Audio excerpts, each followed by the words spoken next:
The Blind Man, the Jinniyah, and their 3 daughters, a tale of secrets and shadows.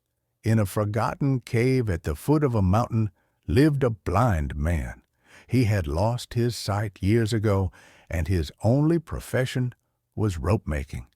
With great skill, he would weave ropes and sell them to passing traders or shepherds. One quiet night, he heard a woman's voice calling him at the entrance of the cave. He hadn't heard her footsteps, only the voice that asked, "Do you want to see the light again?" "Who are you?" the man asked. She looked at him and replied, "A woman who has come to restore what was taken from you." "If you're a sorceress," the man said, "go on your way. I have neither time nor money." The woman answered, "I have no magic, and I seek no money. I am a woman who knows how to return sight, if you truly want it." "And what's the price?" he asked. "To marry me," she said, "and never ask about my origin, my nights, or my family." Surprised, he asked, "What makes a woman want to marry a blind man who lives in a cave and owns nothing?"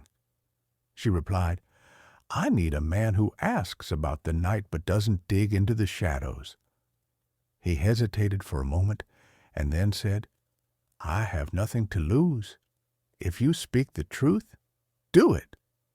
She approached, placed her hands on his eyes, murmured strange words, and instructed him to stay seated until sunrise, and not to open his eyes until he heard her voice again. He waited, eyes closed, until morning came. Then he heard her whisper, "Open your eyes." He did, and suddenly he could see again. After years of darkness, he saw light. He looked around in disbelief, but the woman was gone.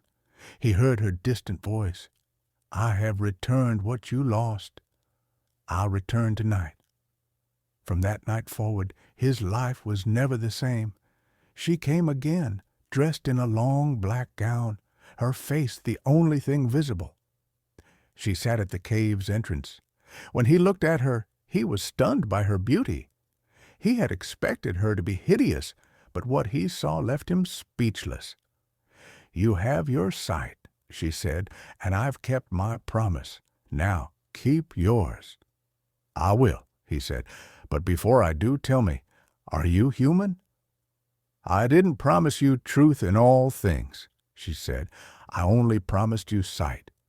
If you wish to keep the light, leave the shadows where they are."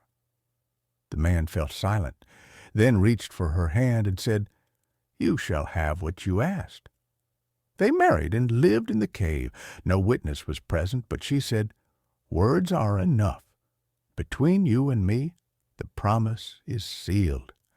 She lived with him, cared for him, and fulfilled the role of a wife. But sometimes, late at night, she would disappear and return before dawn.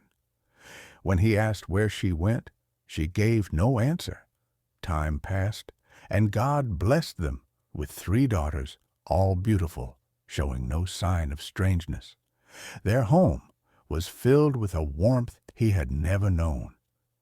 For the first time, he didn't feel alone, but a small worry gnawed at him. He noticed that sometimes when he awoke in the night, she was not beside him. Occasionally, he heard a faint rustling at the cave entrance, as if someone was leaving without a sound. He tried to ignore it, but the weight on his heart grew heavier. One night, an elder from the nearby village died, and the funeral took place at night. The man went along, and there, among the graves, he saw his wife. He had no idea why she was there at that hour, but when she noticed him, she vanished as if she were never there. That night, he couldn't sleep. He decided to watch her. When night came, he pretended to sleep. He felt her quietly get up, wrap herself in her black cloak, and slip outside without a sound. He waited, then followed her silently through the mountains. To his horror, her feet didn't touch the ground. She walked on air. she took a path no one dared take at night until she reached the graveyard. Hiding behind a nearby rock, he watched with a pounding heart. She knelt at a newly dug grave and whispered words he didn't understand. The soil began to shift, as if someone were digging from inside. The grave opened, and she descended into it. He crept closer and peered inside. What he saw nearly drove him mad. She bent over the corpse, plunged her hands into its chest, and extracted something, then began to eat it. His eyes widened in horror. His body trembled. He stepped back, nearly slipping on the stones, but she didn't notice. He remained still, breathless, unable to think. Suddenly she turned and stared straight at him. She gasped in fear and fled into the mountains, never once looking back. He returned to the cave, stunned and lost. Was it a dream? A nightmare? A reality? He no longer knew if she was a sorceress, a demon, or a Jinniyah. But one thing he knew for certain: she was not human. That night, she didn't return. At dawn, he found a small bundle left at the cave entrance. Inside was a note that read, "Your daughters are my trust.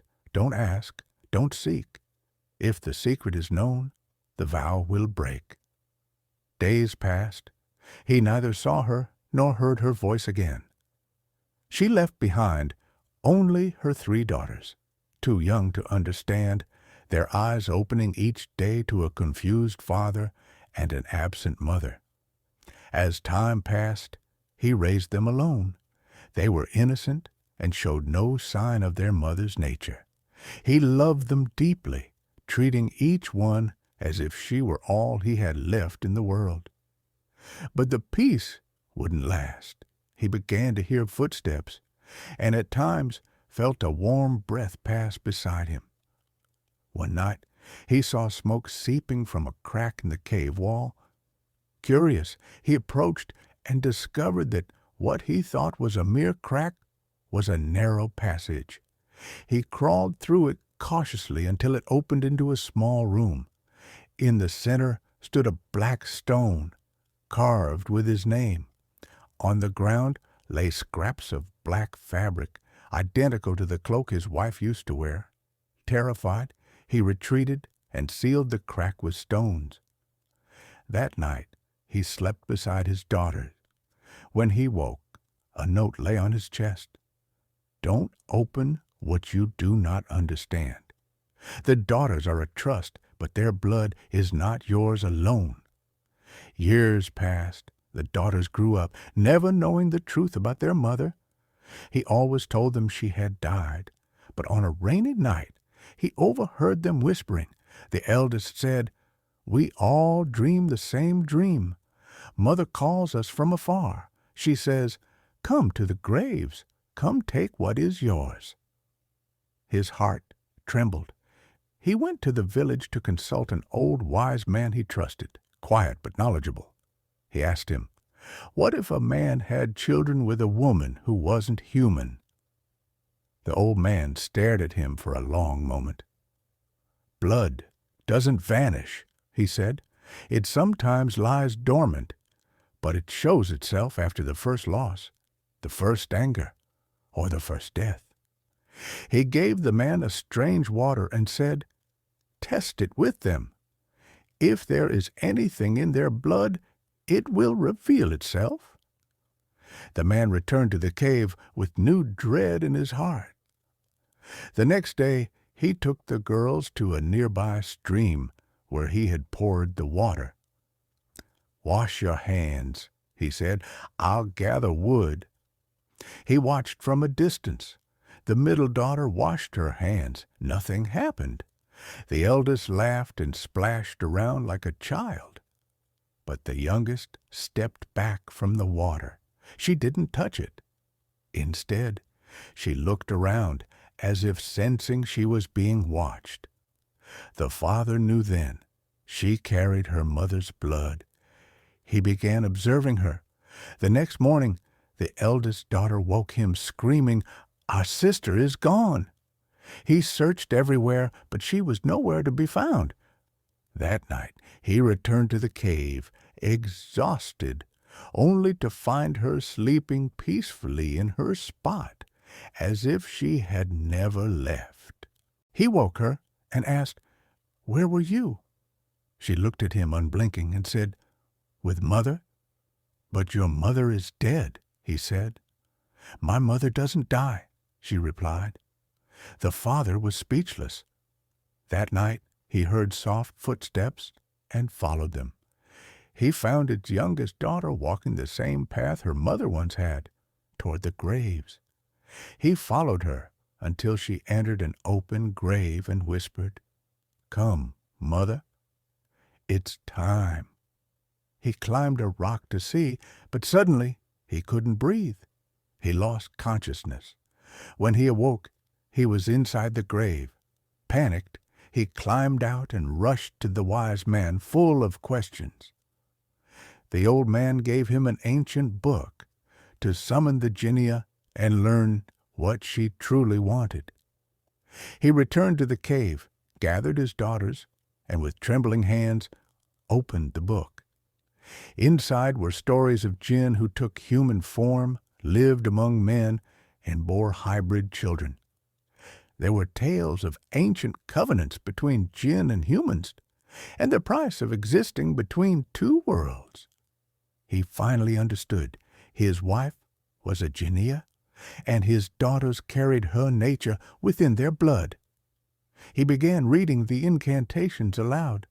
Then he heard her voice whispering in his ear, "Didn't I tell you never to ask about me or the night? You have broken the vow." She appeared before him, not as the beautiful woman in black, but in her true form. In a trembling voice he asked, "What do you want from my daughters?" "They are no longer yours alone," she said. "There is an ancient covenant in their blood. You must surrender them." He asked, "Why me? Why did you choose me?" "I sought eyes that see without questions and a heart that loves without conditions," she said. "You gave me that, and I gave you light.